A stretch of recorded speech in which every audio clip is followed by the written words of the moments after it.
Well, greetings and salutations, everybody. Welcome to my YouTube channel. My name is John Campea, and this is our very special Game of Thrones series finale that we're here to talk about now. The final episode of Game of Thrones ever just aired tonight. We had a chance to sit down and watch it, and people who watched it with me, I should mention, are, first of all, of course, my wife, Ann Campea, also joined us for this. Ann, how you doing? Hey, everybody. You got the House Stark, rocking the House Stark shirt tonight? I think I picked the right shirt for tonight. You did. I think, yeah, as it turns out, I think you really did. And also joining us back from her trip to England is Kaori Takei, who's back now. Hello, hi guys. And guys, we just saw the final episode ever of Game of Thrones. Let me tell you my general impressions, and I want to get each of your general impressions. And what we really want to spend our time doing is going to the chat board and hearing what everybody else has to say. Here's what I have to think. Now, hear me out. I loved everything that happened in the show.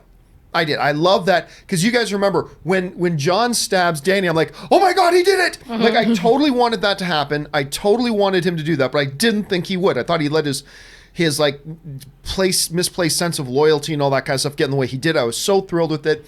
I love the dragon's response to it. I like that. I was totally shocked. It looks like Vegas was right. Vegas, they said the odds was that Bran was going to end up on the throne. Wow. Really? I didn't think that was going to happen, but he did. But I like the way it came about. I like the whole council of the heads of the noble houses thing. I love that final shot with the King's Council chamber with Tyrion there as the hand. It was so reminiscent of season 1. I love that. There's a lot of things that I liked, but, and this is my only but it's a significant one. Going into this episode, I was afraid that at the end of the last episode, coming into this one, I'm like, there's only one episode left. I'm afraid it's going to feel rushed. While I loved everything that happened, it did feel like a very rushed episode to me. I'll say that. And there's been elements about this season that have felt rushed to me. This episode in particular, they had so much ground they had to cover in just one episode left. I was afraid it would feel rushed, and it did. Now, again, I'm satisfied with it. I like what happened. I like where they ended up. It was a good day for the Starks. Now they got King beyond the wall, the Queen in the north, and the King in King's Landing. Starks win. Starks win the Game of Thrones. But I really did feel overall it was rushed, even though I liked all the things that happened to it. It needed 2 or 3 more episodes. But anyway, that's just my thought. Anne, you just watched the whole thing. Yes. What were your kind of impressions of the episode as a whole? I think I 100% agree with you, John. I think that this whole season has been fantastic. It's everything that I wanted to see for a show that we knew was going to wrap up. I still can't believe it's over. I'm a little bit traumatized, just like Kaori was tweeting about, like just trying to process everything, that there's not going to be a Game of Thrones next week. But I think it left all the characters in the place that I thought they would be, and I tried to come into this episode with no expectations. I just wanted to watch the episode, have the episode end, and me feel like there was some sort of complete story. And I do feel like I got that out of tonight's episode. But to John's point, I do think at least the second half of the episode felt a little bit rushed, as they kind of put everybody in their place of where they were going to end up. Kaori, what were your general impressions of the episode? I completely agree with both of you guys, and I'm sure the masses would probably agree that it felt a little rushed. There was a lot of story, a lot of plot holes and questions left for me. The microphone. Oh, sorry. There's a lot of questions that are left unanswered, even though they tried to close it. I just feel, even like John's lineage, like, okay, so what happened with that? He just killed Daenerys and nothing. I mean, his lineage doesn't matter. I understand that he did a good thing, but I kind of wanted more of that. Not necessarily him being on the throne, but there was no outcome of that. There's just a lot of questions left unanswered for me. Now, I could suppose what they could have said at that final council was that, well, Jon Snow is the rightful heir, or Targaryen, all that kind of stuff. I thought Gendry was going to end up on the throne. Yeah, same thing with Gendry. There are a couple of things I predicted that happened, a couple didn't. I thought Gendry was going to end up on the throne. I thought Daenerys was going to die by Bran warging into the dragon and killing her. But I did think Sansa would stay in the north and rule the north. I just thought she would be warden of the north, but I knew she would stay in the north and rule the north. I predicted that Jon would end up going with the wildlings at the end, going and living beyond the wall. Turns out he did. The Arya thing I thought was interesting, going off a different way. But I guess to the point was that the Unsullied were not going to accept Jon Snow being named king. Right. They just weren't going to accept it. Sure. And the new world would start with a war again. Yeah. And that's something they could not have. So I got that and I understood that. And I think it really depends on which, it's kind of interesting watching it tonight because it depends on which character you were really invested in. Yeah. So if you're watching it from the perspective of Jon Snow, you might think, oh, well, that was kind of just a very neutral ending for that character, right? To Corey's point, not really emphasizing anything about the lineage. But then now I kind of want to go back and just watch it from Bran's perspective because ultimately it became his story. I would have loved to see it from his perspective the whole time. I mean, I think that Jon Snow ended up where he belonged, essentially. And where he wanted to be, I think. Where he wanted to be. So it is kind of a happy ending, bittersweet ending for him. He lost the love of his life. He had to kill her to save a lot of people. He remained loyal to the people, and he remained Jon Snow at heart. It's just... like 7 seasons leading up to, yes, you are actually the true heir of the 7 kingdoms. And then it was like, secret. They didn't mention it much or at all and during the council, and it was just like, done. I wanted to hear more of that. It was a very interesting element to the whole entire show. That's also John trying to drive that forward, right? And at every instance, everyone brought it up, even in this episode when Tyrion brought it up and said, you're the only one who can make that decision. And he's been deciding this entire time that he just doesn't want it. Yeah. Yeah, and I think that was kind of the bottom line with it for him. I thought the dragon taking Dany away, like, that was nice. The dragon's reaction to everything, like the pain, because you forget he also lost both of his brothers. Yeah. He's lost both of them recently. Now his mother dies, and I thought for sure when Jon at the end was walking around. What's the name of the Black Castle again? What's it called? Black Keep, or I can't remember. But when he's up there, I really thought the dragon was going to show up, and now he's going to be Jon's puppy. But I'm sure everybody was happy the ghost was there. Yeah. Everybody was happy the ghost was there. So that was good too. Well, listen, guys, and by the way, we still have next week a 2-hour documentary on Game of Thrones that I'm looking forward to seeing more than anything else. And we also thought it was interesting that you guys know, of course, that Benioff and Weiss end every episode with a little 5-minute recap kind of talking about what went on. And they didn't do it for this final episode. I thought that was an interesting choice. Now, I know we've got the documentary coming, but I still kind of expected for this last episode, they would have given us that at the end. So I thought that was an interesting choice for sure. Okay, guys, listen. What I want to do now is we want to hear from you guys. We want to talk about the things you want to talk about. You guys just watched this Game of Thrones ending. Did you like it more than I did? Because I liked a lot in it. I liked all the things. I just felt it was rushed. Do you disagree with me? Do you think the pace was great? Are there more things you disliked about it? Were there things you were really happy with? Some things you weren't happy with? What are you thinking right now as one of the most iconic television shows of all time has just come to an end? I want to hear from you guys. So let's jump on over right now to the chat board. And we're going to start off with the Halo Brony, who writes, I'm getting flashbacks from when Star Wars The Last Jedi realist. I don't know what that means. Ben Rayner, where am I at here? Ben Rayner writes, typing this at 4:35 p.m. So this is before you saw the show. Final prediction, Dany dies and each of the Starks will have a part to play in it. And Jon gets the throne but gives it to Sansa and Tyrion will be her hand. Couple of things in there were right, Ben. Tyrion ends up as the hand, just not to the right ruler. Not all the Starks had a hand in it. But you had a couple things right there. I Almost Won writes, I want to be able to watch into tomorrow. Oh, I won't be able to watch is probably what you meant. Into tomorrow. I got to work duties. That's unfortunate. Let us know what you think about it. Let's see. Alan, these are all super chats that came in before the episode even started.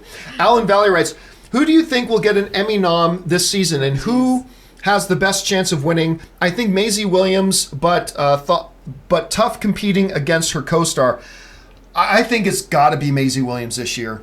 I think this was her season, guys. Like I really do. When you look at, first of all, it was really Arya's season right off the bat, but I thought Maisie Williams didn't just have a big role for her character. I thought she was fabulous. I thought she was absolutely fabulous this year. So my guess this year would probably be Maisie Williams. What do you guys think? Oh, that's tough. Tyrion? I do too. Obviously. He's always a favorite every year. Yeah. I do think he will get nominated this year again. How many times he's been nominated for that role, right? Many times, yeah. I believe. But maybe what's the name of the guy who plays Jon Snow again? Kit Harington. Kit Harington, there could be some consideration in there for him as well. But I got to agree with you, Alan. I got to think it's probably going to be Maisie Williams right now. All right, Jerome Lim writes, again, this is before the show started. Wow. Oh, no, this is after the show started. This is right near the end of the episode. Jerome Lim wrote this in. Wow, Dany's vision of the world reminded me of Thanos'. Really? Yep. Her early death took me by surprise.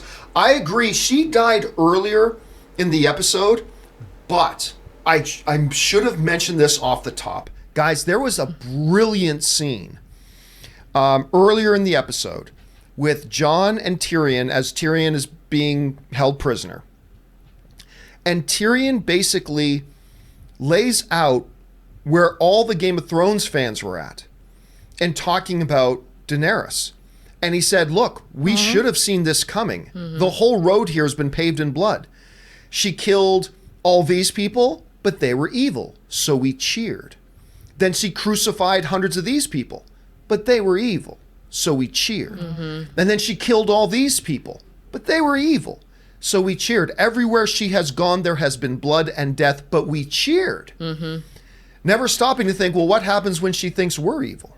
What happens when there are people who are in her way? And I love the way he put it when he said, if you thought you had the only vision for the perfect world, wouldn't you kill everybody in your way? Oh, yeah. In your way of trying to get it? I mean, I thought in that one 40-second speech, I thought he perfectly encapsulated everything about Daenerys and how we should have all seen this coming and blah, blah, blah. And of course, some of us have been calling her a jerk for many years now. But anyway, and see it coming. But I thought that whole scene was powerful and clearly enough to persuade Jon, who then went and talked to Dany, and Dany gave this little speech that really was...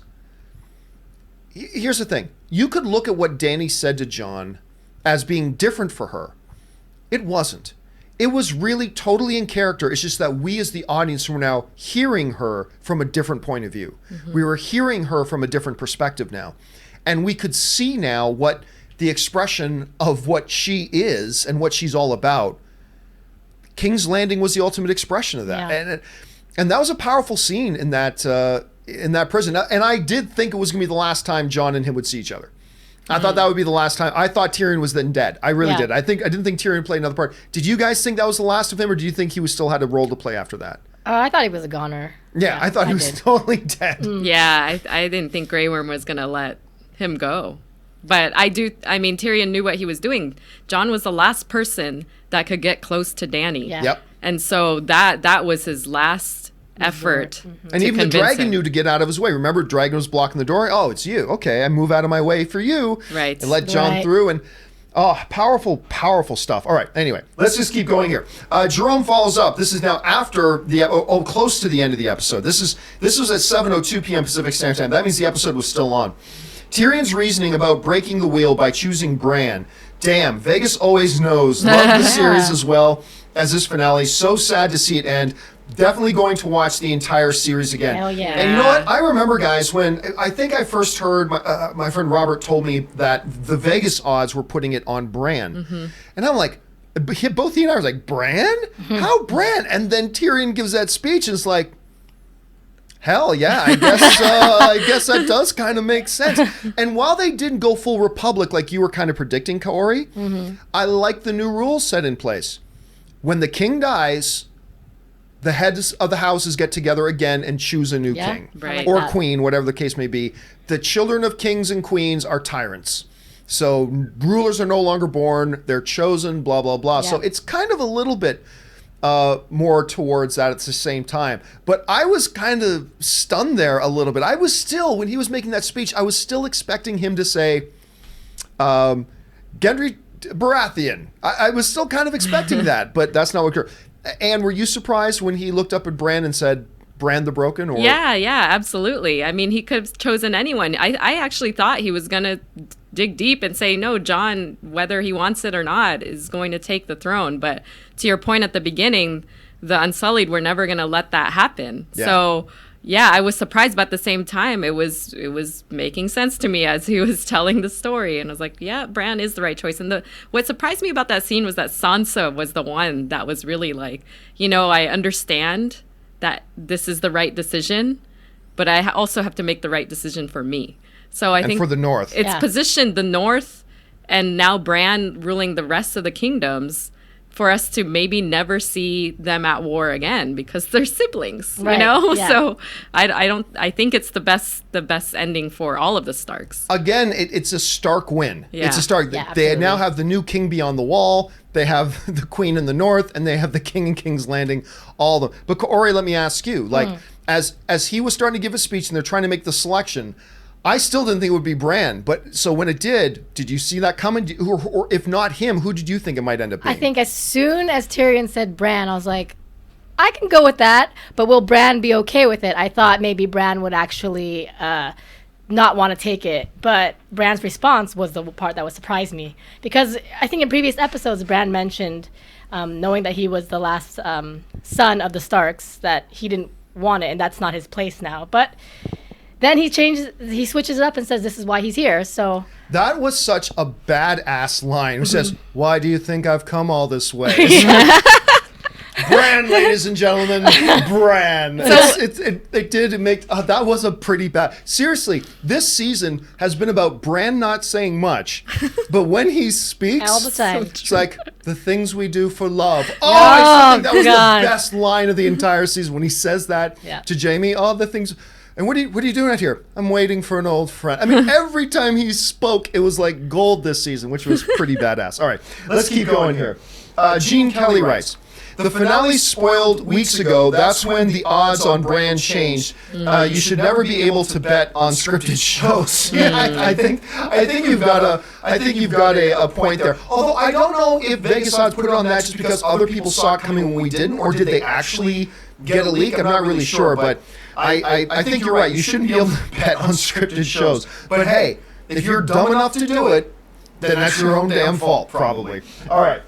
Matt Mikowski writes, "Arya is the new Christopher Columbus." Yeah, I'll say this. I was surprised that they sent her off exploring, but once the episode ended, I was like, well, she did say earlier, "I'm not coming back." Yeah. You know, she did say that, and I didn't know that meant she intended to die or whatever.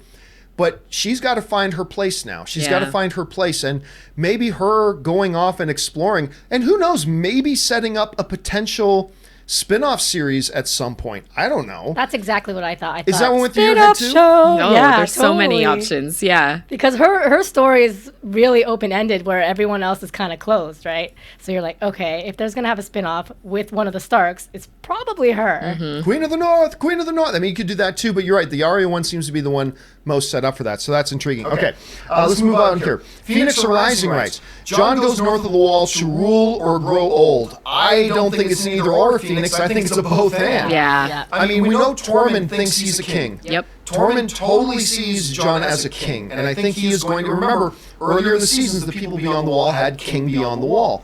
And I think that's Jon now. Now, they didn't say that explicitly, and maybe it's not, but I think he's gone up there to rule. He's got no interest in being, you know, the, what is it again? The Lord Commander. I don't think he has any desire to be Lord Commander again at the next watch, so he's like, nah, I'm going north of the wall, closes the door behind him, and off he goes, which is where I thought he was going to end up anyway. If you watched my prediction video yesterday, I said I thought he would end up going to live with the wildlings. Yeah. Not as an exile, I didn't think, but I did think that's where he was going to end up. All right, Matt follows up and writes, "I thought this season was okay. I hated episodes 3 and 4 and 5. My only gripe is that Jon became a useless character after he was resurrected." He became the impetus of everything he had. It's like that useless. happened. He was the spark plug of everything that went on. I don't know how you justify saying he was a useless character when he was kind of the spark plug of everything that the show revolved around. So I mean, I don't know. I mean, it's how you felt about it, and that's totally cool. I'm just saying I don't see that. I don't see that at all. All right, let's move on here. Phoenix Rising writes, "Vegas called Bran as the favorite." They did, and I thought they were crazy. Turns out they had a little bird. They had little birds of their own telling them what was going on. Sheepdog 1 writes, with and what? I thought, what the hell, but I don't know. What hell the ending was satisfying. What? Maybe which ending was more satisfying? Yes. Oh, which Endgame or ending was Game more of Thrones? satisfying? There you Endgame go. or Game of Thrones? I still haven't seen. You still haven't seen it. That's right. Keep that. Well, you were just traveling overseas for a while. Yeah. So we'll give you a pass on that. Okay. I was very satisfied with him, but again, I felt it was rushed. So I'm going to go with the more satisfying ending was Endgame. I'm going to go. What about you, Anne? I'm gonna go Game of Thrones. Really? Yeah, I think I feel like everyone fell into in my mind, realistically, everyone ended up where they were supposed to end up. Whereas there is still some fantasy with Endgame, how everything played out. All right. Okay, let's see here. Jacob Leaf writes, what a satisfying ending, such a great series. And again, I don't want to make it sound like I wasn't satisfied with it. I was. How Stark is the big winners. The Starks are ruling the North again as an independent state. Bran is on the throne there. Jon is where he really wanted to be because the true love of his life was a wildling anyway. You know nothing, Jon Snow. That's where and by the way, he married her. For those of you who don't know, he married her in real life. So yeah, it was very satisfying. Again, I just thought a little bit rushed, that's all. Frostbite writes, I'm so happy that Drogon didn't die. My heart couldn't take another loss. R.I.P. Viserion and Rhaegal. The true good boys. Yeah. That's Yeah. cute. And it was true because at that end, when he was like screaming, you got to remember, it wasn't just his dead mother. He'd lost everything. Yes, everything. For that throne. Yeah, he had lost everything, and then he burned and melted the throne. And I thought that the imagery of that was great. Yeah. Now, still, Bran. So did Bran really end up on the? Yes, Bran still ended up on the Iron Throne, even though the literal Iron Throne isn't there anymore. But he is on the throne of the Six Kingdoms now. And I mean, yeah, that was a very strong scene. I actually really liked that scene, and for the first time, you really felt a lot of empathy for the dragons. Yep. So, what did you guys think about that? Yeah, I mean, for a character that doesn't speak, it had a lot of heart in that scene, Yeah. right? Like, I think for all it's worth, he lost everything. Yeah. Yeah. And I was really interested when Bran said he was going to figure out where Drogon is. Yeah, we didn't get maybe I that. can find him. It's like, oh, he's gonna work the dragon again. Yeah. All right, let's move on here. Let's see. That was Frostbite. We go to Ryan Lohner, who writes, to me, Season 8 is like Star Wars prequels. Fantastic theoretical story, lousy execution.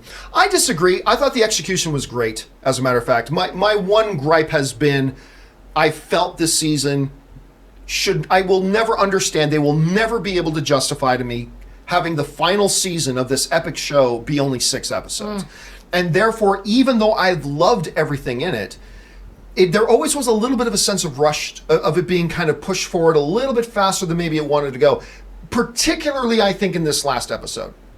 But for me, the execution was marvelous. I was eating up this season right from episode 1. I've been eating it up personally. Again, I can only speak for myself. But I was eating it up tremendously. But hey, it hasn't worked for everybody, and that's the beautiful nature of movies and television shows, is that we all have different experiences with them, and not everybody feels the same way, and I respect that. But all I can say is that for me, I thought it was great. Again, just a bit rushed. All right, Anthony DeRizzo writes, seeing Tyrian Cry wrecked me. You know, I was thinking, guys, when he found the bodies of his siblings / lovers, him crying like that, that's the first time we've ever seen that particular emotion out of him.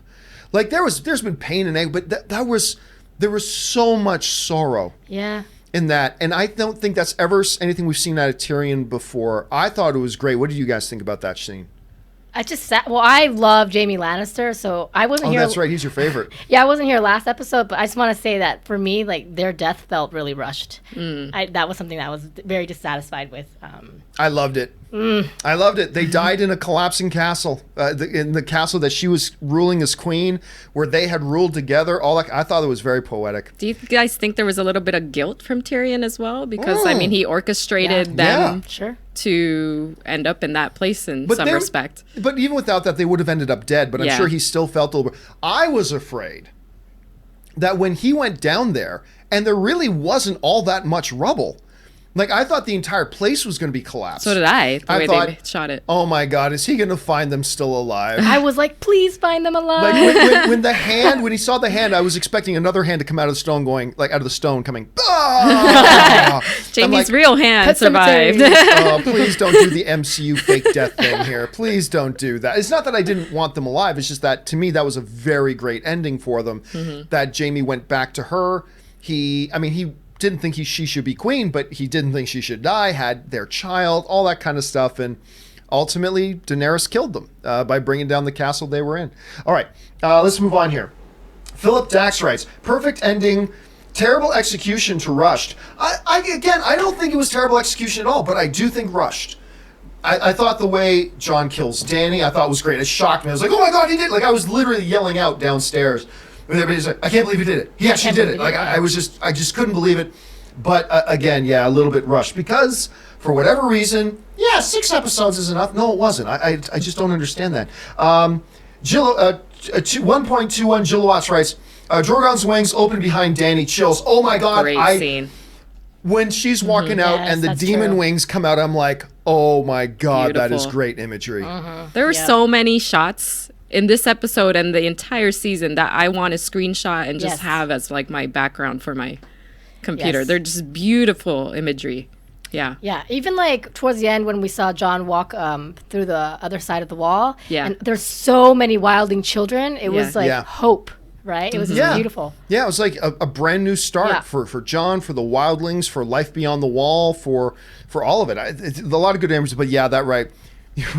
The wings behind Dany in the Force perspective was great. Okay.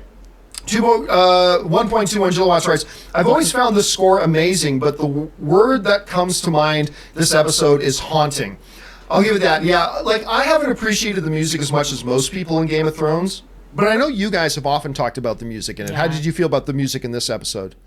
Oh, beautiful. I mean, they used their theme song and intensified it just for a goodbye for all of us. Yeah. And at the end, too, they also had a choir doing the... Yep. I have no idea what it was they were singing. But yeah, it was haunting. I think that's a good word. It was haunting. Ryan Lohner writes, a Doctor Who quote sums it up pretty well. When you've killed all the bad guys and everything's just how you want it, what are you going to do with the people like you? Ooh, the troublemakers. That's true. Again, I thought that speech that Tyrion gave John was perfect. I thought it was the perfect speech expressing, this isn't... He basically was talking to him and John, but he was also talking, I believe, to the whole audience. This is why we should have seen this coming. Like, her whole path... I was mentioning to a friend of mine the other day, remember, her whole path, her whole story has been bathed in blood, starting with the murder of her brother. Now, granted, her brother was vile, but her journey starts with the murder of her own brother, and then it just goes on from there. And her entire path here has been blood, and has been slaughter, and has been killing, and has been all of that. And as he said, but they were evil men, so we cheered. Never stopping to consider where does that stop though with her, and I just thought it was really, really well put. Okay, SC Edge 77 writes, did anyone else get from Tyrion after the sequel series? Get from Tyrion the sequel series will be 10 years later, i.e. after the Star Wars movies. No, because they've already confirmed. But just so you know, they've already confirmed that the Benioff and Weiss. Movies are the 2022, 2024, and 2026 dates. So that's when they're doing it. So maybe after those films are done, they'll come back. But they've already got prequel series. I don't think they're going to come back to it. I don't think they're going to come back to this cast of characters, which is unfortunate because I think an Arya one would be great. I would love to see a show called Tyrion the Hand. I would love to see that show. I could watch Peter Dinklage in this role forever. I don't care. But I don't know. Like Kaori, do you think there's a chance they could come back and do another series based on these characters? It depends how HBO's doing. Yeah, exactly. But it'll take a long, long time. And I do agree with you that if that was the case, it would probably be a completely new cast of characters and maybe some cameos from old ones. Mm-hmm. Anne? No, I agree. I mean, I think there's so many opportunities to spring off from Game of Thrones. But at the same time, I think for epic stories like this, you got to kind of let it settle. Yeah. Let people love it. And then surprise everybody in a few years and come back with something. All right, let's move on to the next one. And the next one comes us from Ben Burnside, who writes, just finished the show right now. Before I get off this high, I just want to say that I don't care what anybody says or will say later. This show was great, and I think the ending was great. Hey, listen, I thought they did great things in it. My only complaint was that it felt rushed. But other than that, the points they hit, I'm very happy with. how they chose the new king, who they chose as the new king, what happens with the North, what happens with Jon, what happens with the dragon, what happened with Dany, what happens with Tyrion. All of it I liked. I just felt it could have been done over 2 episodes, 2 full episodes, I feel like. And that's the only thing, but I am with you, Ben. I loved this season. I fully respect that not everybody did. I fully respect that this wasn't for everybody. I get it, no problem. But that doesn't change the fact that for me, I've been eating up this season since episode 1. I have loved this season. I loved it right up to the end. Again, the rushing stuff notwithstanding, but I'm with you, Ben. I totally am. Okay, Amir B writes, enjoyed the finale. Tyrion was the MVP as always. The scene where he found the Jaime and Cersei was so powerful. Definitely not my top 5 TV shows of all time. And I believe, Amir, with this season, Game of Thrones was not in my top 5 shows of all time. It is now. Wow. It is now my number 4 all-time favorite show, behind Battlestar Galactica, Sons of Anarchy, Spartacus, and now Game of Thrones for me. I just absolutely, and you're right, that whole time when he found Jaime and Cersei, all I could hear in my head was the words he said to Jaime in the last episode, "You're the only one who never treated me like a monster, and you're all I have left." That's all I could hear in my head. Was that, and it was heartbreaking. It was absolutely heartbreaking on that level. I don't know, guys. Kaori, let's start with you. If you had to pick an MVP this episode, this finale episode, who would you call? This episode itself alone, Tyrion for sure. I mean, he's pretty much the one that made the choice of, you guys aren't going to decide. Guess what? Bran is the king, right? Yeah. And he's the one that convinced Jon Snow to kill Daenerys. So he's the one that paved the way to the ending of the whole season. Yeah, and the whole thing too, just when I thought he was dead, when he walked up to Cersei and just took off the hand and threw it down. I thought he was done right there. But he did have a, Anne, what about you? I'm going to go Jon Snow for this episode. Yeah, he did kill her. I think everything happened to him in this episode, tragedy, loss, trying to figure out what was going to become of him. I mean, I think Jon has lived kind of that rounded life, and we kind of see the end in this episode. He always has a tough life, even when he realizes he's the king. I know. It's like, no, my life is still going to be difficult. Yes. All right, let's move on here. Marlin Cool Kitten writes, Jon might be my favorite hero ever in TV or movies. He was a remarkable character, a heroic character, a noble character with a code and honor, and always facing great conflict when he knew he had to break those things. It was a beautiful character, and he was great, no doubt about it. All right, Ray writes in, one thing bothering me is the one person wanting to punish Jon left back east. They really forgot Jon united the people and to fight the dead, and is the rightful ruler all of a sudden. My guess was written so Jon could go north. I'm not following you here. The one thing bothering me is the one person wanting to punish Jon, Grey Worm, left back east. Oh, you're talking about Grey Worm. Yeah. They really forgot Jon united the people, fight the dead. Again, what are you saying? Are you saying that it bothered you that he united? You're saying it bothered you that the one who wanted to punish Jon left, but then you're making an argument about why he shouldn't have wanted to punish Jon. They really forgot Jon united the people to fight the dead and is the rightful ruler all of a sudden. My guess, that was written so Jon could go north. Well, but if you're talking about Grey Worm, though, Grey Worm doesn't give a shit who the lineage is, about who's the rightful by bloodline heir to the throne. Grey Worm doesn't give a shit that Jon organized the people to fight the dead. His queen is Daenerys.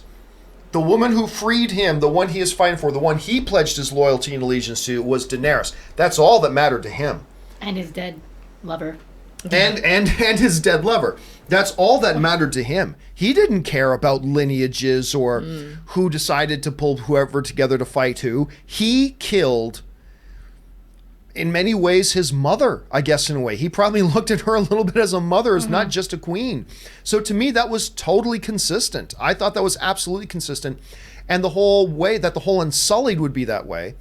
And the notion that the only way we don't kill him is something bad's going to happen to him, and the new king couldn't risk war. I thought it was very well plotted out that way. I don't know. How did you guys see that? Yeah, I mean, it was hard for me to, it was kind of sad that John didn't end up on the throne or even wasn't even a candidate for the throne. Yeah. That was the part that kind of upset me because I felt like he had at least a shot, right? Even after he killed Daenerys, because he ultimately saved the world from her.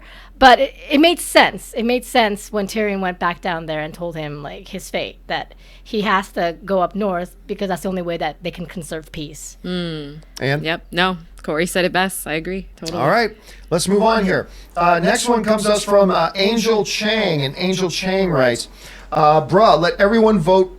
Part had me dying. Yeah. You know what? It's funny because somebody like the audience wouldn't have been happy unless somebody said it. Since this new ruler will be ruler of everyone, everyone should have a say. Poor Sam. And then the giggles, and the giggles, and everybody like, how about my horse has a vote? And understanding that in Sam's that, ahead of his time. in that environment, that wasn't an electronic environment. Yeah. Like, how would you go around getting everybody to vote? Like, how would you even do that? So, but it was great that he mentioned it. But you're right. I thought that was great. I was laughing as well. All right. PJ Barnes writes, "We need an Arya spinoff show, Assassin West of Westeros." Yeah. It really did feel that way, PJ. Like, because it was consistent with what they were setting the character up for. But it really does feel like you could do a spinoff. I'd be all for it. I don't think they're going to do it, but I'd be all for it. Daniel Manzanarius writes, "Wow, was not expecting that ending, but I enjoyed it." Yeah, there were certain things I was expecting. Like I said, I was expecting Jon to end up north of the Wall. I was expecting Sansa to end up still being in the North, ruling the North, but I didn't think as queen. But I was expecting her to be the Warden of the North, whatever, so she ended up there. I was expecting Arya to go off and do something, but I didn't know what. I was expecting Dany to die, but didn't think Jon would kill her. I thought the dragon would kill her because Bran would more. But it was a mixture of things, and I love that. You know, I felt the same way coming out of Avengers Endgame, where there was a bunch of things I thought would happen that didn't, bunch of things I thought that would happen that did, bunch of things that I didn't think would happen that didn't, and a bunch of things that I didn't think would happen that did. And the fact that it mixed it up like that was a nice mix of surprise and satisfaction all at once. So that was just kind of me. Gene Kelly writes, "When a show plays it safe and is predictable like Breaking Bad, you avoid harsh criticism. Shows like Lost and Sopranos and Game of Thrones took risks. You have to respect that." I don't know if Breaking Bad played it safe, although I did find it rather predictable. For the most part, but I don't know that Breaking Bad played it safe. But you can definitely never accuse Game of Thrones of playing it safe. They did some bold stuff, and I loved it. I absolutely loved it. But it didn't win everybody over. I don't know, when you think about it in those terms, guys. Like, and I know you were a big Breaking Bad fan. Did you feel that that show sometimes played it safe, or did you not feel that? It's hard to look back, but I mean, I think I was still pleasantly surprised by some of the elements of that show. I think Game of Thrones really was that first show for me where it was truly unpredictable for me. Having never read the books, not being, all in the weeds of what people are theorizing online. I think this show continued to surprise me, and I think it also paved the way for a lot of shows to have those kind of surprise moments. Sure, like the deaths. Yeah, like when they killed season 1, when they killed Ned Stark, I never thought that would happen. They're not going to kill the main character of the show. Right. They're not going to kill. They did kill the main character of the show. And from that point on, it was all bets off. Red Wedding. I mean, there's so many moments. The Red Wedding is the epitome of that. I agree. All bets were off, and they really did play that out. Okay. Thanks for that, Gene. All right. Roy L. writes, Brienne adding to Jamie's book got my eye. Oh, I'm so glad you brought that up, Roy, because I thought that was great. And I loved her last entry line, if you didn't catch it. Her last entry line, writing all the story that he defended the keep, he lured the Unsullied away to attack a different thing, and blah, blah, blah. And it ended with, he died protecting his queen. Yeah. There is no better ending you can put in the history books for a knight than he died protecting his queen. And I agree. I thought that was beautiful. I really thought that was beautiful. I still expected, as she was sitting there writing that out, I still expected Tormund to come walking in saying, "So you available again?" or something like that. But I actually thought she would put ... but also love Brianna Tarth. How do you guys feel about them being twins and incestuous? Do you think it's like more important that they are lovers or more important that they're twins? You know what I mean? It's so weird. I mean, this is something we all had to come to grips with 8 years ago. Right. That was another thing. How do we feel about this couple being siblings and lovers and the parents of the children and Share the same womb. I Right. think at the end, what was important was that they loved each other, whether it be as lovers or siblings or whatever. But I mean, yeah, there's a whole bunch of psychology books you can write on this. I don't know, but I mean, obviously, I've never been comfortable with it. But hey, it's Westeros. I guess it is what it is. Okay, let's see here. Drinks on Me writes. Now with Game of Thrones over, Cobra Kai is the best show, man. followed by Yellowstone. You know, I want to check out Yellowstone. I will admit, I thought Cobra Kai's garbage. I tried to watch the first few episodes with you two. I watched the first couple of episodes with you two, and I was excited about this show. I couldn't wait for it. And you guys like it, though. You guys like Cobra Kai. I do like and it. I was Yeah. like, after like episode 5, I'm like, guys, I'm tapping out. I can't take this anymore. I just thought it was horrendously awful. But a lot of people love it, including you two guys. You guys love that. But the Yellowstone show is something I've not watched yet. And I'm hearing really good things about it. So I'll probably want to check it out at some point. All right.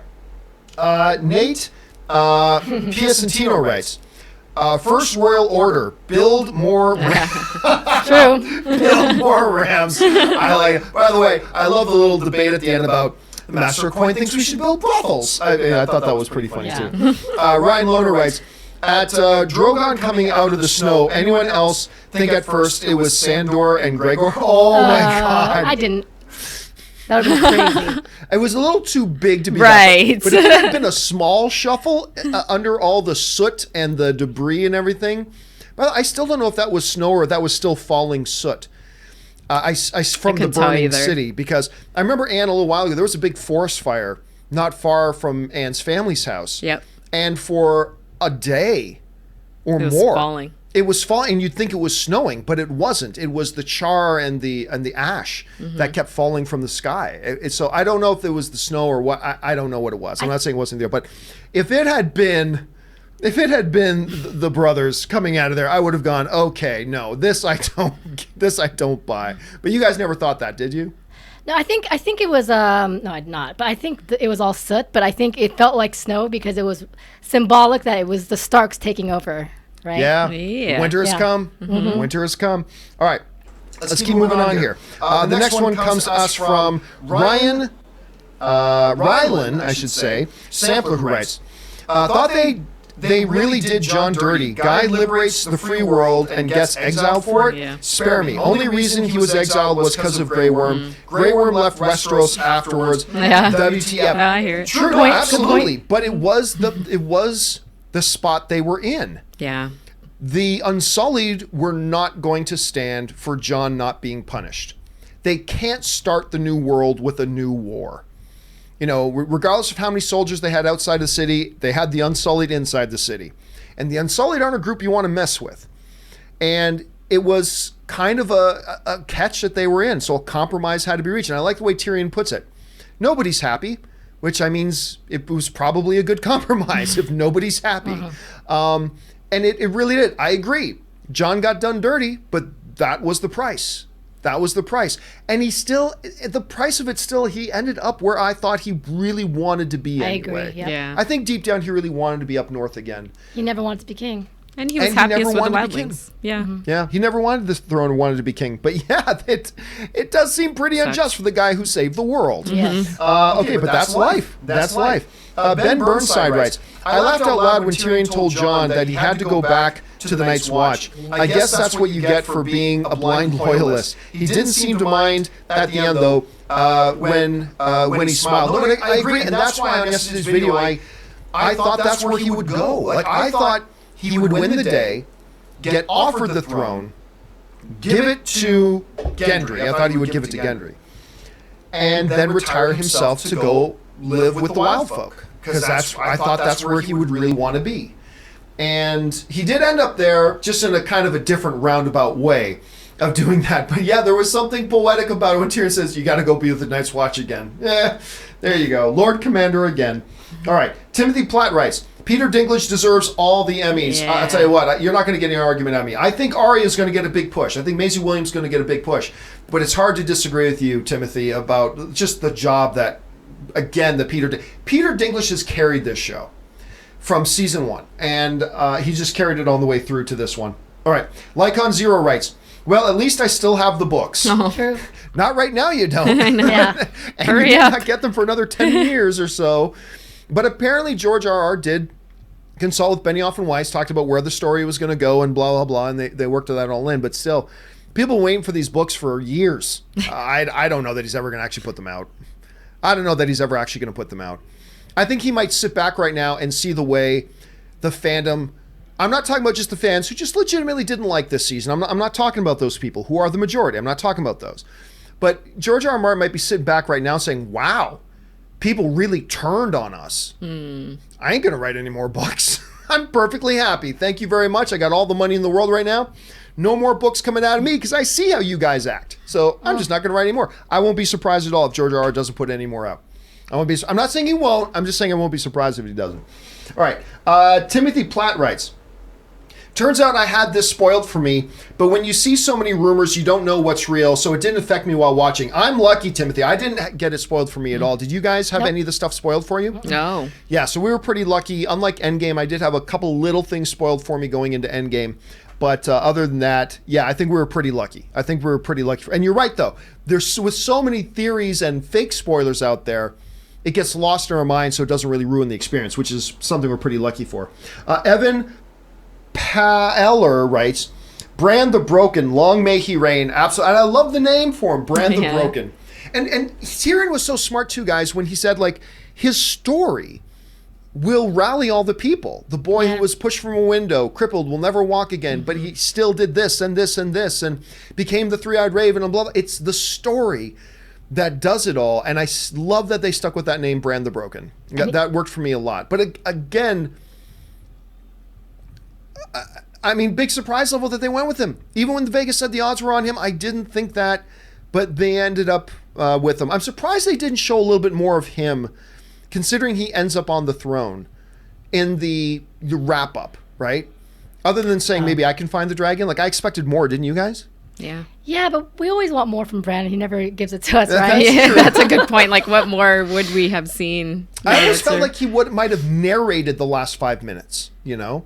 I almost kind of thought they could have done that, but they didn't, and that's fine, I guess. I love how they had like this weird continuation or return where they had the whole first book, Game of Thrones book, written and handed over to Tyrion. Yeah. That was pretty cool. Yeah, that with was Sam. really cool. That was really nice. I Yeah. like that a lot. Okay, let's see here. Ronaldo Prito writes, not crazy about how things transpired, but I'll accept it for what it's worth. It ended fairly, but fairly rushed. Game of Thrones fans will have to compromise also. Very well put, Ronaldo. Very well put. I am happy with all the targets they hit, but again, I agree. I felt rushed. I felt that easily could have been done over a number of episodes. I still firmly believe this entire season should have been 10 episodes. Do everything that you did. It just should have been done in 10 episodes instead of 6. I wonder if they'll talk about that in the documentary, about why they had chosen to only do 6. I hope so. Because in my mind, there's no justifying it. But then if there was 10 episodes, would it still be 80 minutes long? Right, and would it still hit all the notes that I don't know. It's Right. just hard to say at this point now that it's over. You know, would it have made the season better, or would it have made it worse if there were extra episodes? I don't think it's ever easy to say goodbye to Game of Thrones. Yeah, that I still too. think it would have been better though, because they could have paced out these events that happened. Especially this last one, they just went from Tyrion's conversation to, okay, walk right over to Dany. Like it just felt like there should have been more. Like if this had been another season, I felt like there would have been half an episode of Jon struggling with what he saw Dany do and the conversation he just had with Tyrion. Like really, I think there could have been an entire half episode or an entire episode of him, struggling with that, wrestling through that, having a conversation with Arya about that. Like, I think there's a lot of stuff they could have done that really could have made this a little bit more satisfying. Again, I love where they ended up. Him telling her, I love you and you'll always be my queen, but stabby time. I don't know. That didn't really bother me though, to be honest with you. I think he's been having those conversations this entire season. And I think watching that entire city burn to the ground, if you're not living in that moment that Jon was, if there was more dialogue, another day passes, maybe it wouldn't have happened. Now we're talking about the what ifs of the situation, but I think in that moment, that was when John was most inspired to do what he did. And I think throughout the whole last season, he has been having conversations with Daenerys, hoping it's like a relationship where you want reassurance and you're asking her and you're hoping to hear the words you want to hear, like, but he wasn't getting it. So all he thought, the well, worst relationships are where one of the people in the relationship keep trying to change the other one. It's like, hey, it ain't gonna happen. There you go. It ain't gonna happen. Get out. Yeah. Stab them. It's stabby time. No. Stabby time. Whoa. Not the last part. John Campea says the best way to get out of your relationships is stabby time. No, don't misquote me on that. Okay. Canada Rocks writes over under 33%, but one of the spin-offs is Arya's Travels. I take under. I don't think they will, but I'm up for it if they do. I'm totally up for it if they do. Timothy Platt writes, so glad people turned me on to this show. Me too. I'll be honest with you. I had never watched Game of Thrones until I'd heard people talking about Game of Thrones, and then the season finale for season 1 was coming. And my friend Dennis, Yep, me too. you were there for this, Anne. Yeah. He was going to have a viewing party for the final episode, and it was going to be an all-day party where they were going to binge the entire first season, ending with the season finale. And I thought, well, what a better way to then watch this show? So we went over to Dennis's place and we watched all of it, and then they killed Ned at the end. I'm like, I'm never watching this fucking show again. They killed Sean Bean. There's no show without Ned Why are you Stark. surprised? But that's It's what Sean Bean does. But there's no show without Ned Stark. This is stupid. But then that just gave us a foreshadowing of things to come. So Thank you're you, right. Dennis. Thank you, Dennis. Let's see. Jacob Hirsch writes, so was the whole show just Bran setting himself up to be king? That's why the Night King wanted him dead. I literally just realized that. I don't think that's why the Night King wanted. I think Night King understood that with the powers of the Three-Eyed Raven, he's the guy who ultimately would thwart the Night King. And through the plan, I mean, that is the way it kind of turned out. But I don't think it's because he knew he was going to be on the throne. I honestly thought there was a good chance. Somebody gave a theory that I actually like, that maybe Dany wins, ends up on the throne, all the Starks are dead, but Brienne gets Bran out, and they run into the last of the Forest Children. And then the last thing that happens in the series was them transforming Bran into the new Night King. And I thought, oh my God, that's so crazy, it just might happen. Of course, it didn't happen, but it would have been kind of fun. Alex Haney writes, it makes sense for Jon to retire to north of the Wall, but then what the hell was the point of all the Aegon Targaryen? But that's the thing. That's the beautiful thing about this, is that everybody thinks, well, if something happens in a show, that means it has to be followed through on later. No, that's not the way life works. That's not how it works. Guess what? I went to school for law. I ain't working in law now. It wasn't a waste of my life. It wasn't anything like that, but that's the way it is. Well, guess what? The most notorious gangster of all time, Al Capone. You know how he died? Did he die in an epic gun battle in the streets with the G-men? No, he died of, pneumonia in jail or something like that? That's how he died. That's life. That's life. But all that stuff set up where we ended up. It was part of the things that sparked Dany to becoming jealous and enraging and showing more of her true colors and causing the conflict in Jon at the whole time. Like, all of that stuff was part of the path that led us to where we ended up. It may have not played into the conclusion of it, but it was all a part of the path and journey influencing where and how we got there. And I just think too often, as fans of movies and TV shows, we think far too simplistically on the, well, A has to lead to B, and then B has to lead to C, and then C has to lead to D, and it has to be just like this in a nice, tidy little, put a bow on it package. And that's not how life works, and that's not how the best stories work either. And I kind of like that. Otherwise, what would be the point of watching the rest of the show if you're, oh, they dropped this hint in season 3? Well, we know where everything's going now. We can lay out the path. Where's the fun in that? I mean, I personally don't see the fun in that. It's not the way real life works, so meh. And what point did it play? It played a huge part of it. Like, so much of what happened last season and this season was because of that. It didn't play into the final verdict of it, but that's fine. It still played a huge role in it along the way, and I think we need to look at it more holistically. But anyway, that's just kind of my thoughts on that at any rate. Okay, where are we at here? We are at Ben Burnside, who writes, did every story in this show wrap up the way I wanted to? No. Was I still satisfied? Yes. This show taught me an important lesson. A show or movie meeting your exact expectations is unreasonable and quite often boring, I think, Ben. And that's the thing. I think we as fans too often go into shows and movies with a checklist that we've already written the script in our head. And it's like, now you do what I want you to do. And that's not how good art is made. That's just simply not how good art is made. Good art and good movies and good stories are not take a census. Okay, what do all the fans want to have happen? Okay, now let's make sure all those things have happened. That's weak, thin fan service. Sometimes fan service is good. Sometimes it's good. But it's not always good. It's not how you make stories. And I think you have the right attitude, Ben, that that's not what we should be looking for. We shouldn't go into a movie looking for the things we want to have happen. We should go in just to experience what does happen.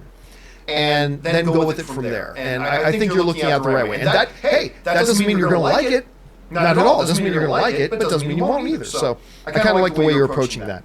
Okay, the hero writes, 8 years... Bran ended up where he was going initially. Same for Arya, Sansa, and Jon. Great finale for season 1. This didn't feel like an ending.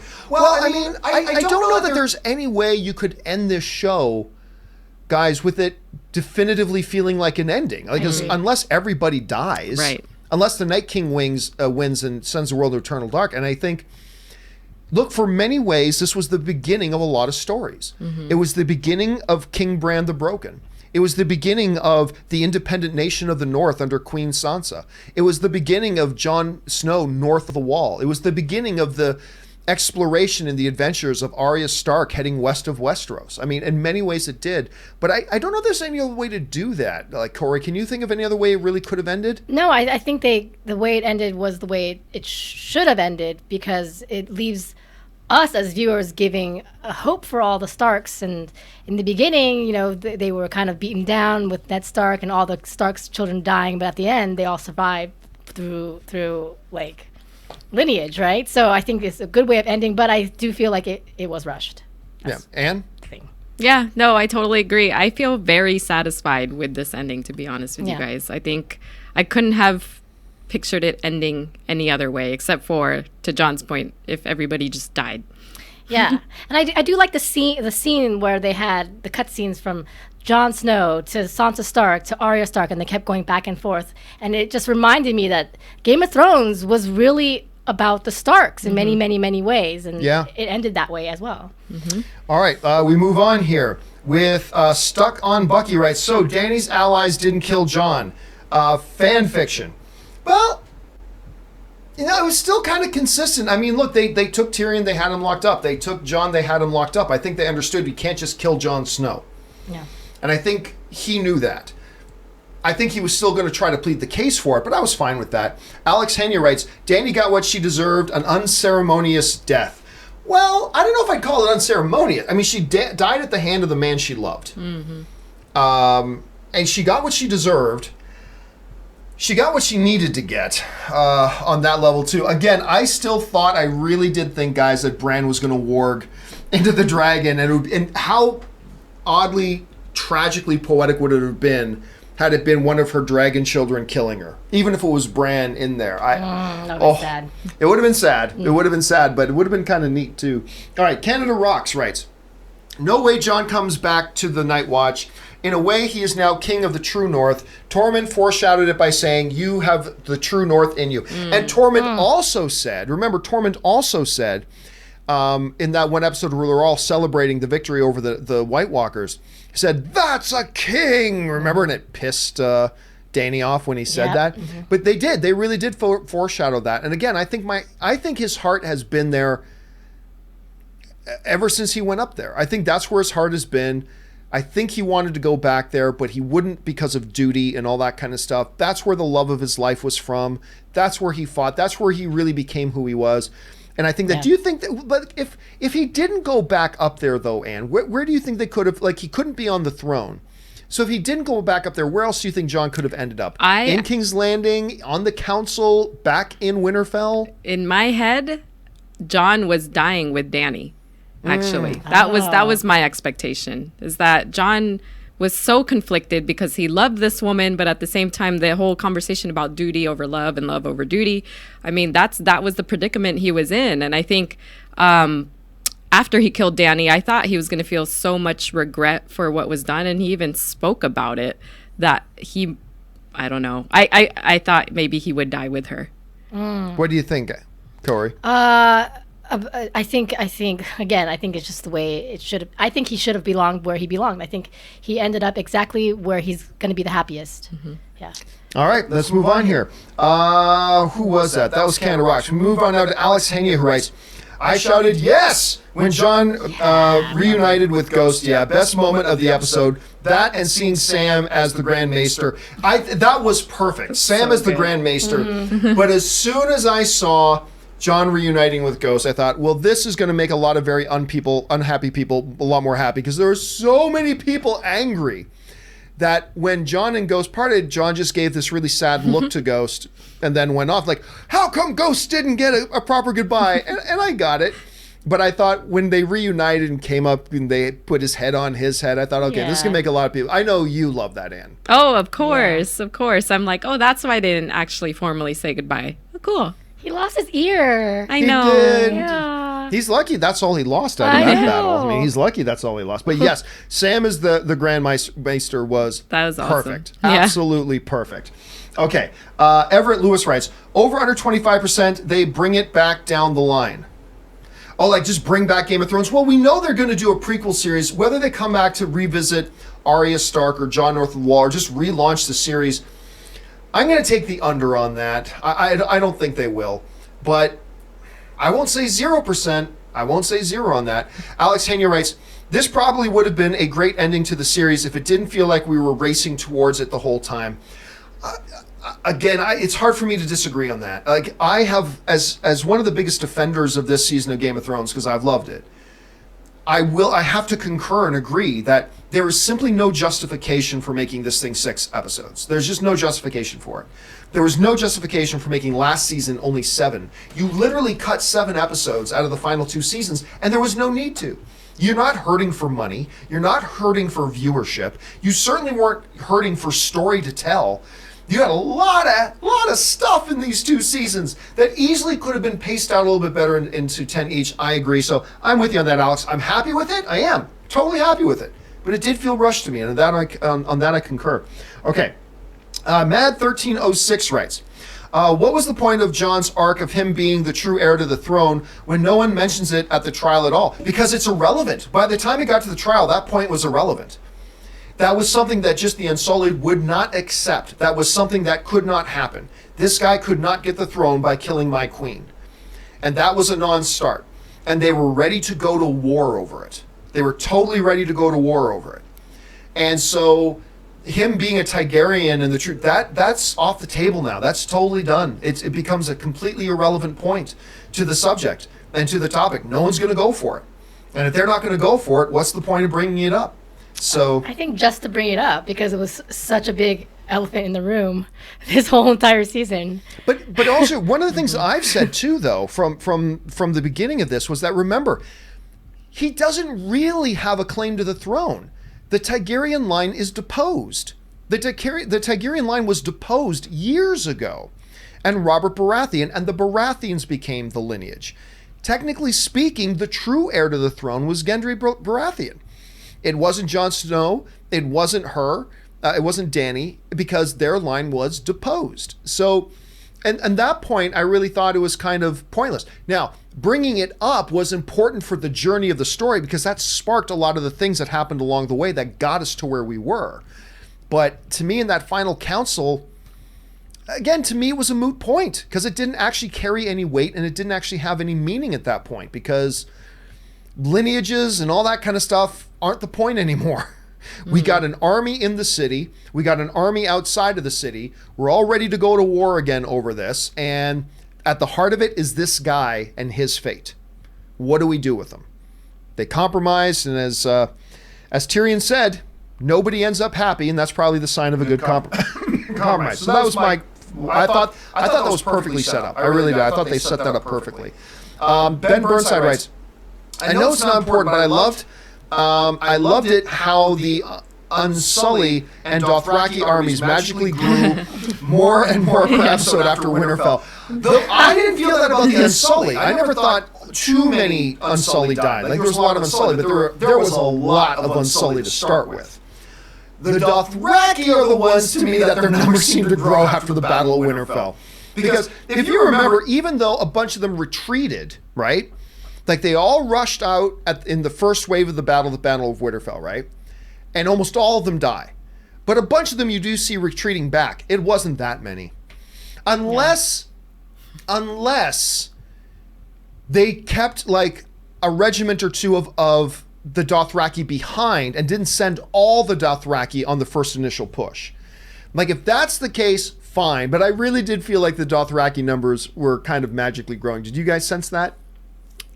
It was a good point. I didn't really notice, but as soon as I saw that super chat, I thought, oh, that's kind of true, huh? Yeah, I thought so too. I think that whole scene kind of bothered me because I know I asked you, John, while we were watching it, how she was able to project her entire speech to this growing number of Unsullied and Dothraki. But that's true of a lot of shows yes, that happen in medieval times where a king Star Wars is standing has done it too. 5,000 feet away. I know. Like, she's going, you have fought for your queen. What would they hear? They're like, sure. They should all be yeah. Like, what did she say? She didn't have a PA system. So I don't know. There's a few question marks like that. Okay. Square wheel rights. Oops, sorry, I had a bit of a jump. Wow.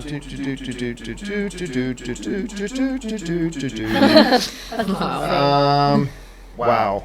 I think it was Arya spinoff. That's what I read. Wow. There it is. Okay. Yeah.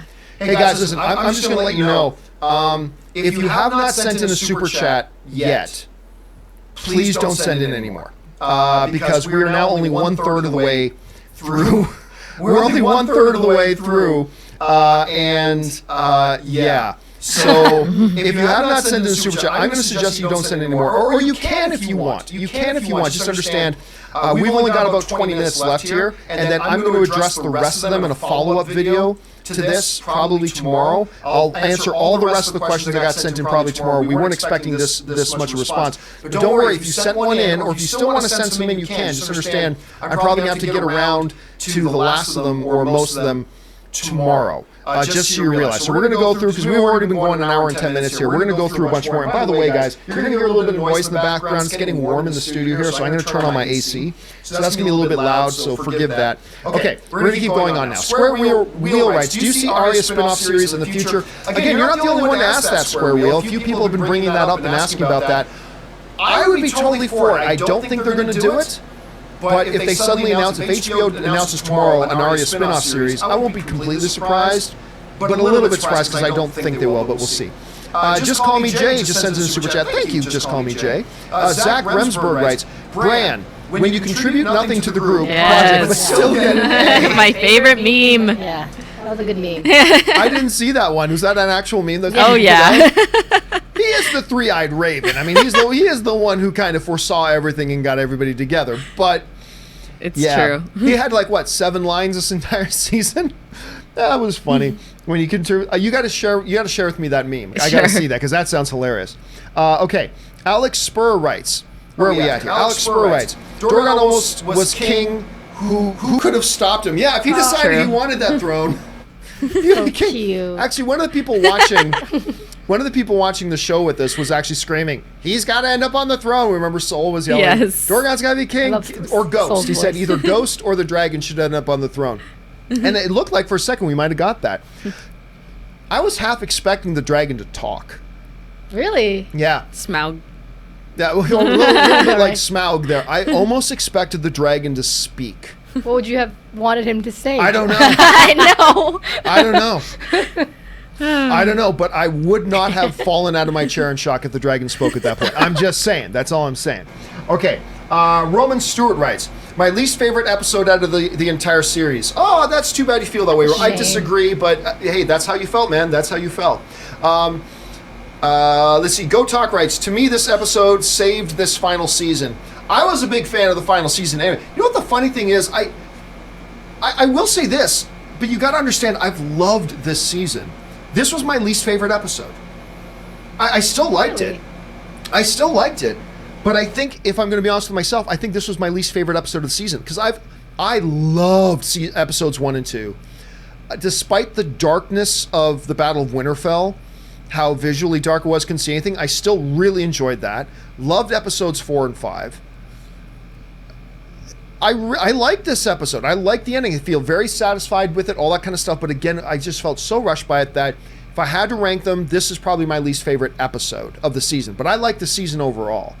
Like, where would you rank this episode, the final episode in the 6 episodes that we had? Like, higher, lower, middle somewhere? Where do you guys put it? Maybe middle somewhere for me. Middle somewhere. Yeah. Yeah. Not my least favorite. My least probably last episode. I think that might have been my favorite. I mean, Right. before, yeah. All right, let's move on here. Next one comes to us from Just Call Me Jay. I liked it. I think this was a great way to end it. Yeah, again, aside from my issue about it feeling rushed, I like every note they hit, and I agree with you. I thought it was a great way to end the series.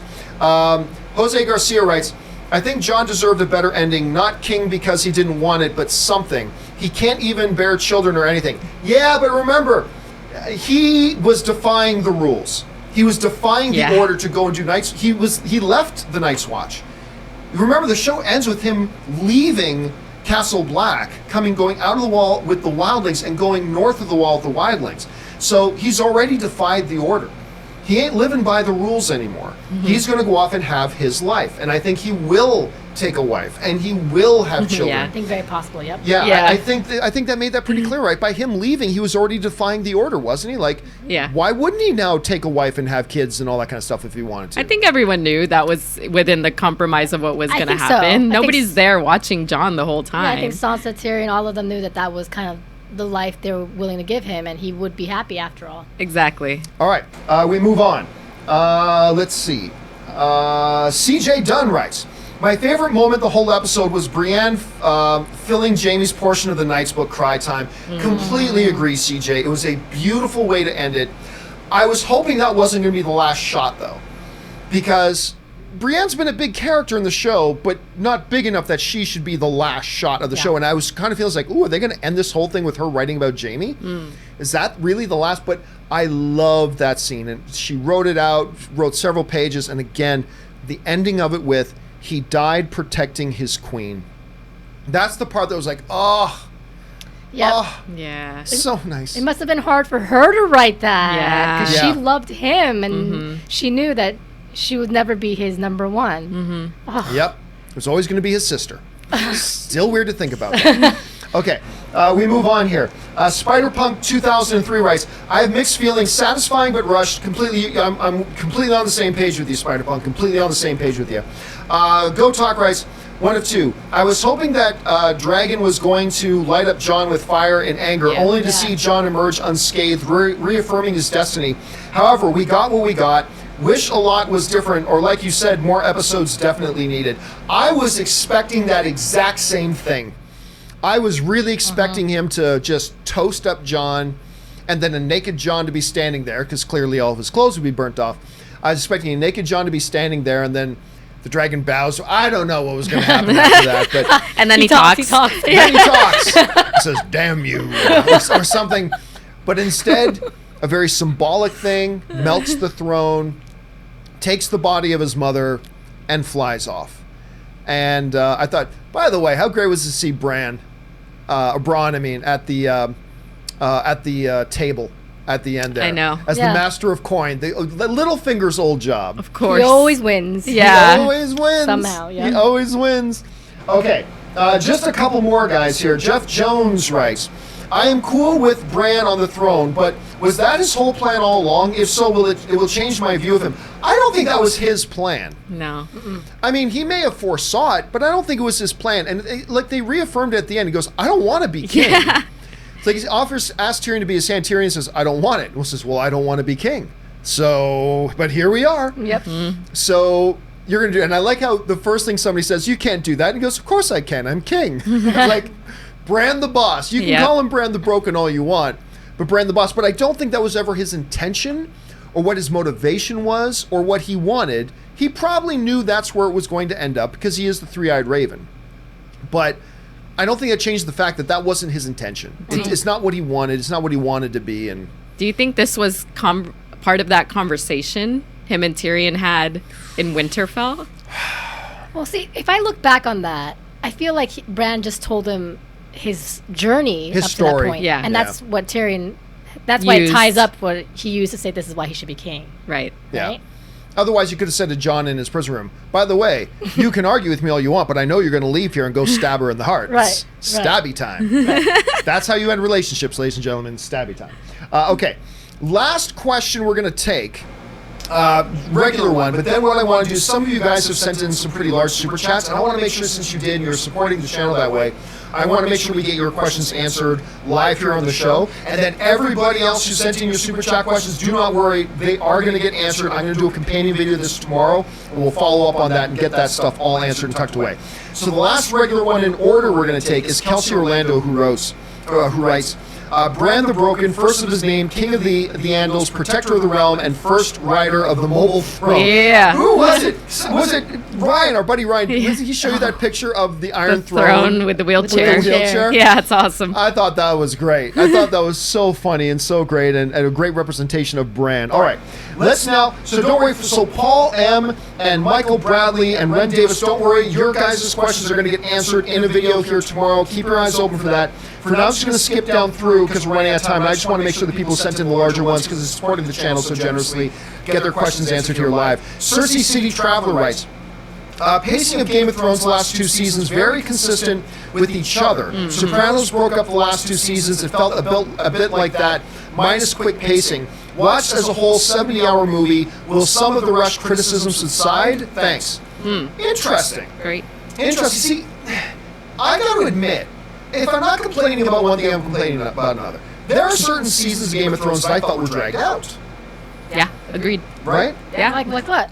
I think it was season Like Arya's training. 5. Oh, Yeah. yeah, her and training. a bunch of Yeah, that other part. stuff. I There were remember some I felt like seasons that. That I kind of felt like nothing really happened Yep. this season. Yep.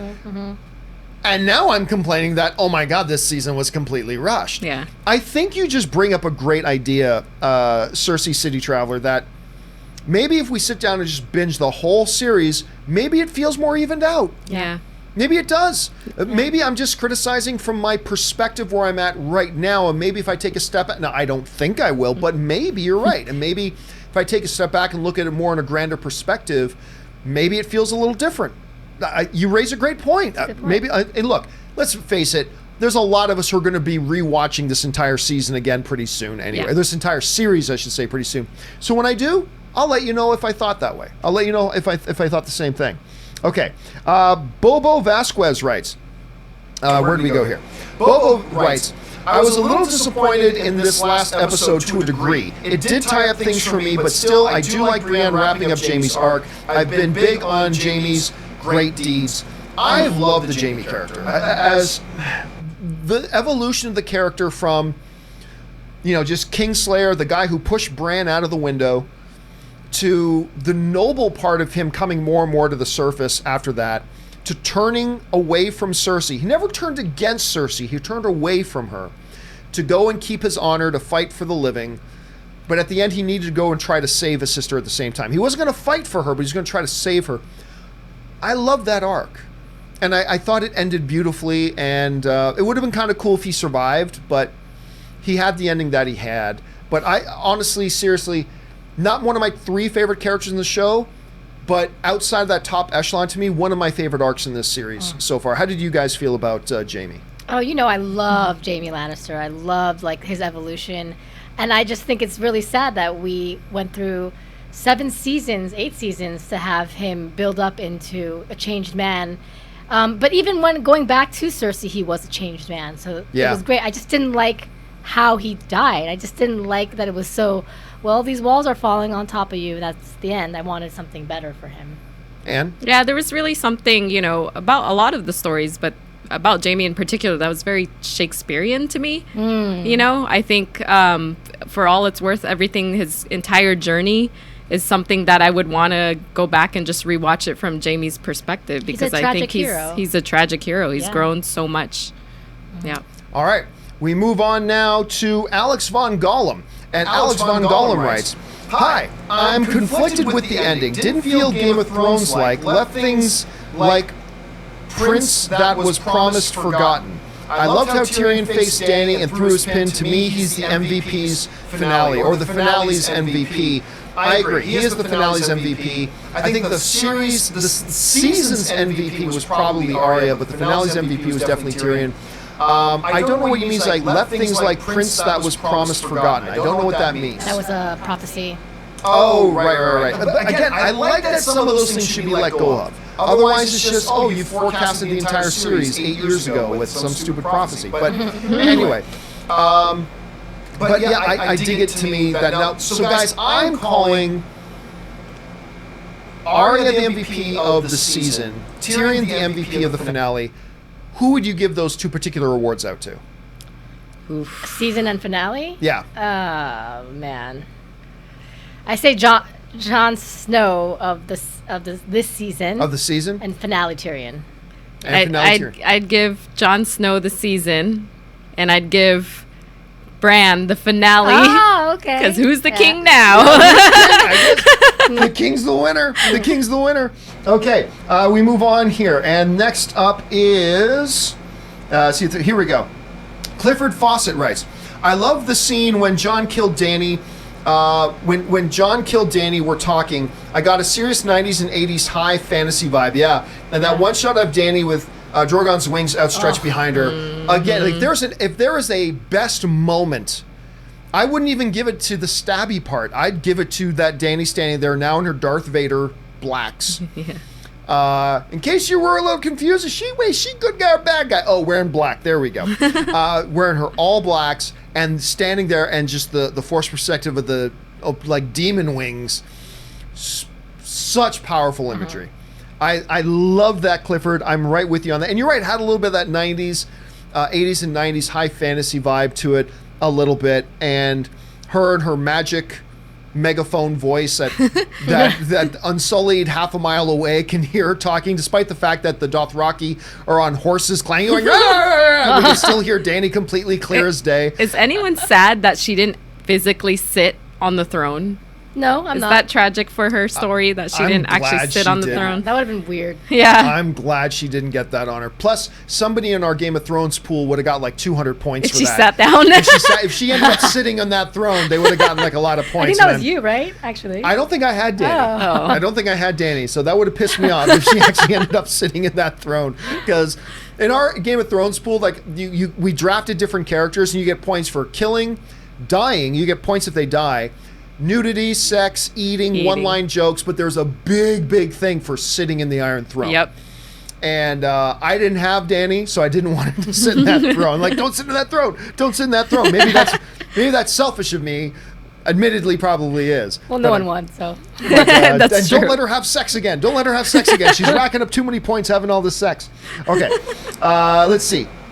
Next up is Dylan Fontaine, who writes, I love the episode for what it was, but I feel a bit empty. Like I still wanted more. I think some of what I'm feeling is actually that my favorite show ever has just ended. I'll mourn, then judge. Oh, hey, listen, I'm with you on that. I mean, there's a dissatisfaction comes with the fact that it's over. I remember when Battlestar Galactica ended, and that is my all-time favorite TV show. Was not particularly happy with the series finale. I wasn't really big on the series finale of Battlestar Galactica for different reasons, but I remember afterwards thinking a part of my dissatisfaction was the fact that it was over. I don't want it to be over. I want to keep visiting this battle. And when Sons of Anarchy ended, same thing.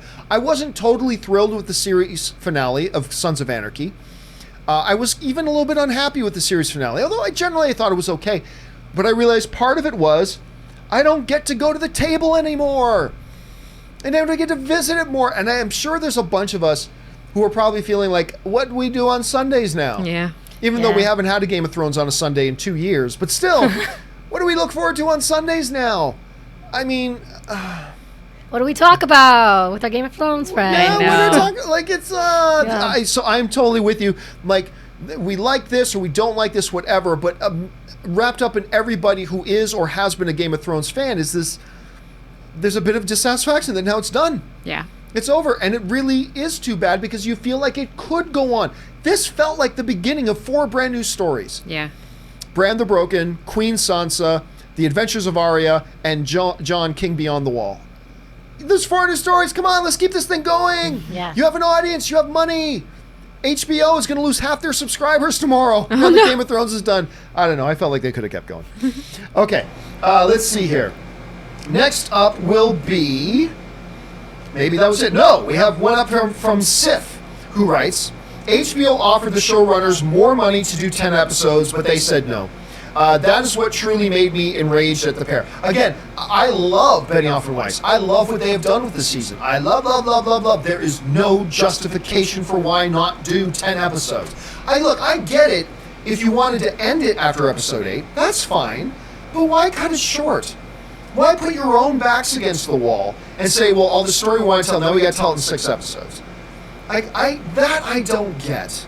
And that's the one criticism of the Benioff and Weiss thing that I will get behind. It's like, there was no need for that. There was no need to make season 7 only 7 episodes. You didn't need to make season 8 6 episodes. And I think the nature of the fact that a lot of the season to me felt kind of rushed is a testament to that. The money was there, the time was there, the demand was there, everything was there. There was no reason to cut it this short. So, I don't know. So that's the one, Chris. I'm with you on that stuff. I love these guys. I love what they've done. Big thank you to Benioff and Weiss for giving us one of the most iconic television series of all time. But I will never understand that decision. I think the only argument I would say there is that the last couple episodes were extra long, right? Mm-hmm. They were about 90 minutes. Yeah, well, they were about 80 minutes. Yeah. And, okay, they added 20 extra minutes. But right. that doesn't compensate for 4 missing episodes, you know? And, I mean, hey, look, if they made each episode 2.5 hour long movies, okay, I would have been down with that. That would have been cool. But, oh, and by the way, the first couple of episodes weren't even any longer. Yeah. They were like 60-minute episodes, 55-minute episodes. It was only a couple episodes that tacked on an extra 20 minutes. It was like, that doesn't make up for 4 missing episodes or 3 missing episodes. I don't know. That's just kind of me. Yeah. That's just me. All right. Strong Nerd writes, not happy, but not disappointed. I think it was a fair ending. Wish we could have had more story to transition the outcomes better, but what can you do? All great things must come to an end. Hi, Kaori, says Strong Nerd. Hi. You know what? And honestly, guys, there have been very, very few shows that I think have really stuck the landing on their finales. The only one I can really think of that ever did an excellent series finale was Star Trek The Next Generation. And they did, as Strong Nerd says, all good things must come to an end. The Star Trek finale, Star Trek The Next Generation, I should say, Star Trek The Next Generation TV series, their series finale was called All Good Things, which is, of course, the short abbreviation of All Good Things Must Come to an End. It was a great series finale that was spectacular. You look at some of the greatest shows of all time. Seinfeld, terrible series finale. Parks and Rec, I wasn't really big on their series finale either. And I love Parks and Rec. I thought the Breaking Bad series finale was subpar for Breaking Bad. Right. Sons of Anarchy was one of my all-time favorite shows. Their series finale was not great. My all-time favorite show, Battlestar Galactica, did not have a strong series finale. It is difficult for even the best of television shows to really stick that landing. Yeah. And considering that track record, I'll take this. I did feel it was rushed, but I'll take it because it was better than most. You know what I'm saying? So, I don't know, how do you guys feel over, like, when you look back to a lot of series that even that we love don't stick the endings, how do you think this Game of Thrones one kind of compares to those? I just think that any show that you really love, that you're really invested in, which you created like a fandom with all you guys, for example, it gets really hard and there's no way to be satisfied with any kind of ending. You're always going to be wanting more. You know, a year from now, we're going to be like, crap, I wish there's more of Game of Thrones, you know, so we're never going to have a fully satisfying ending. Anne?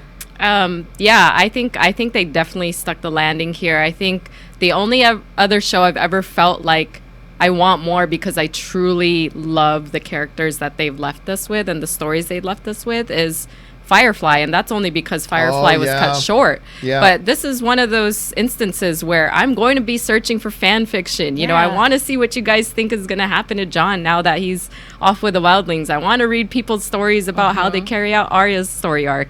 I want to like invest time in seeing how the fans feel that these characters are, you know, where their stories are going to lead, because we're not going to have any more real Game of Thrones left for us, but I'm yearning for that.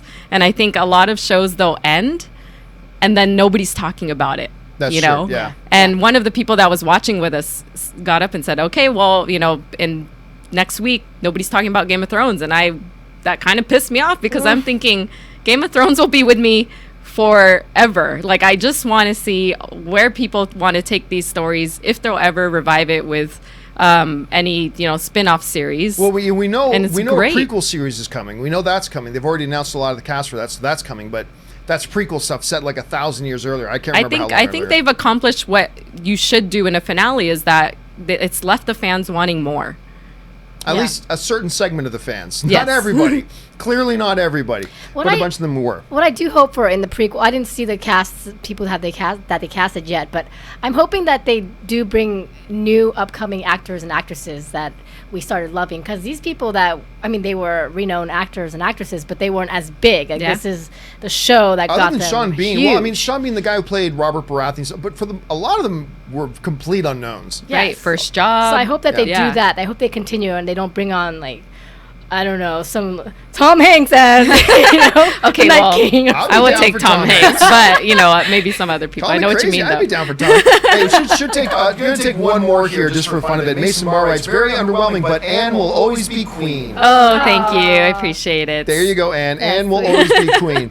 All right, guys, listen, that will do it for us. Like I said, don't worry, everybody who sent in comments, questions, whatever, we've been going over an hour and a half now, so we need to cut it because, you know, we got to work in the morning. So we're going to cut off here, but don't worry, every single buddy that sent in something, it's going to get answered in a video tomorrow in a follow-up to this, so keep your eyes open for that. Every question sent in is going to get answered in a video. Keep your eyes open for that. I want to thank the people joining me right now and who've been joining me for us recapping Game of Thrones this Yeah. season. We'll have to figure out what our next show we want to recap is, but of course, first of all is the lady that lives with me here. She's not my twin sister, Ann Campea. Ann, where can people find you? I will now be referred to as the queen of this house. Okay, You Queen are. Anne, Lord of the Manor. There we go. Thank you. Everyone, it's been such a pleasure talking Game of Thrones with you. Whether we agreed or disagreed, it's been such a fun ride. So you guys can follow me at Ann Campea. Send me your fan fiction. Send me your stories. I want to read all of them. And memes. And of course, also joining us, of course, is Kaori Takei. Kaori, where can people find you? Yeah, you could tag me on all those things that you're sending over to Anne, because Yes. I want to keep the conversation going as well. Thank you guys for joining us through these 6 episodes for 5 for me. But you can follow me, KAORIOUS, everywhere. And of course, you guys can follow me, The John Campea Show, guys. So much fun, Monday through Friday. Me, Ashley Whalen's here, Robert Meyer Burnett's here, talking movies. We've got a whole bunch of stuff that we're already preparing to talk about tomorrow. John Wick, shattering box office expectations, whole bunch of other stuff. Monday through Friday, we stream live, 9 a.m. Pacific Standard Time every day. Make sure you come back and join us there from that. And you can follow me on social media, simply at John Campea. That will do it for us for now, guys. Hey, guys, listen. Thank you so much for whether you love this season of Game of Thrones, didn't like this season of Game of Thrones, whatever. Thank you for coming and being a part of the conversation. Whether you're agreeing, disagreeing, doesn't matter. It's always fun to get together and talk about this stuff. And I'm awfully honored and privileged that you guys did that with us as we did it for just these 6 short episodes this year. But thank you so much for that. Anyway, guys, that will do it for us. Thank you so much for being here. For Ann, for Corey, my name's John Campea. Until next time, bye-bye.